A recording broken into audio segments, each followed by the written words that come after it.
It's Friday morning and you're watching Menagai's vlog. School leave விட்டால் எப்படி நம்மளுக்கு தூக்கம் வரவே வராதோ அதே மாதிரி தான் இன்னிலேருந்து தான் என்னோடய மெட்டர்னிட்டி லீவ் ஸ்டார்ட் ஆகுது. ஸோ எனக்கு காலையில் தூக்கமே வரல. நாள் ஃபுல்லாக நம்ம சும்மா தானே இருக்க போகிறோம் இன்றைக்கி அப்படிங்கிறதுனாலே என்னன்னு தெரியல, எனக்கு காலையில் தூக்கமே வரல. ஸோ அப்படியே எந்திரிச்சு காலையில் கோலம்லாம் போட்டுட்டு ஒரு சின்ன வாக் போயிட்டு வரலாம் அப்படின்னு சொல்லிட்டு நானும் அம்மாவும் கிளம்பிட்டோம்.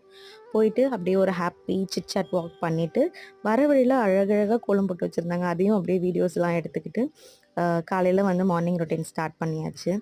ஸோ அம்மா வீட்டுக்கு போனால் ஓகே, காய் நறுக்கி தர வரைக்கும் ஓகே. ஆனால் சமைச்சு கொடுக்கறது அப்படிங்கிறது வந்து அம்மா கையால் தான் நடக்கணும் அப்படிங்கிற மாதிரி தான் நான் எக்ஸ்பெக்ட் பண்ணுவேன். அது என்னமோ தெரியல, நம்ம வீட்டில் நம்ம நிறைய டிஷ்ஷஸ் ட்ரை பண்ணாலும் அம்மா வீட்டுக்குன்னு வரும்போது அது அவங்க கையில் செஞ்சால் தான் அந்த டேஸ்ட் வருது அப்படிங்கிறது தான் உண்மை. ஸோ நீங்கள் உங்கள் அம்மா வீட்டுக்கு போனால் எப்படி, நீங்கள் சமைப்பீங்களா இல்லை வந்து அம்மா சமைக்கிறத சாப்பிட்டுட்டு உட்காந்துட்டு இருப்பீங்களா? கமெண்ட் பண்ணுங்கள். Hope you all like this video. Bye.